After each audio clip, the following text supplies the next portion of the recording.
বন্ধুরা, পেঁপে পাড়তে আসলাম সকালবেলা। দেখেন পেঁপে গাছ তো খুব বড় হয়ে গেছে। 2.5 বছর থেকে এই পেঁপে গাছ থেকেই পেঁপে খাচ্ছি। পেঁপে গাছটা অনেক বড় হয়ে গেছে, কোনো লগায় হাতে পাওয়া যাচ্ছে না। তাই আমি এখন নিয়ে আসলাম একটা লগা। এই লগাটা বেশি লম্বা হয়ে যাবে, তারপরেও এর থেকেই চেষ্টা করে দেখতে হবে আবার। হ্যাঁ, আর এই পেঁপেটা তো মদ্দা পেঁপে, সুন্দর, মানে এত টেস্টি বলে বোঝানো যাবে না, খুব টেস্টি। আর দেখেন এতে কিন্তু কোনো পেলাও দেওয়া না। তা এই 2.5 বছর থেকে কিন্তু ও পেঁপে দিয়ে যাচ্ছে, ওভাবে দাঁড়িয়ে আছে। আর এখন দেখতে পাচ্ছেন কত পেঁপে হয়েছে। তারপরে দেখেন এই পেঁপেগুলোর পরে আবার ফুল ধরেছে। দেখছেন, একটা পেঁপে গাছ সাধারণত 3 বছর 3.5 বছর পর্যন্ত বেঁচে থাকে, ভালো করে রাখতে পারলে। তা আমাদের এটাই তেলাও দেওয়া হয়নি, তা এখনো পর্যন্ত ভালো আছে। এই প্রচণ্ড বৃষ্টিতে ভয়ে ছিলাম, তারপরে এখনো ভালো আছে। দেখি আমি পেঁপে পেরে বাঁচতে পারি কিনা।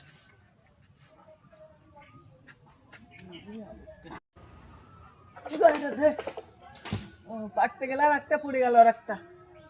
আর তো ভয় লাগে, একটাই যদি লেগে যায়, সেটা না পড়লে সেখান থেকে সেটা পচা শুরু হয়ে যায়। এই যে দেখছেন, এটা তো কেজি পার হয়ে যাবে। হ্যাঁ, কত ভারী নিয়ে গাছটা এখনো দাঁড়িয়ে আছে সোজাভাবে।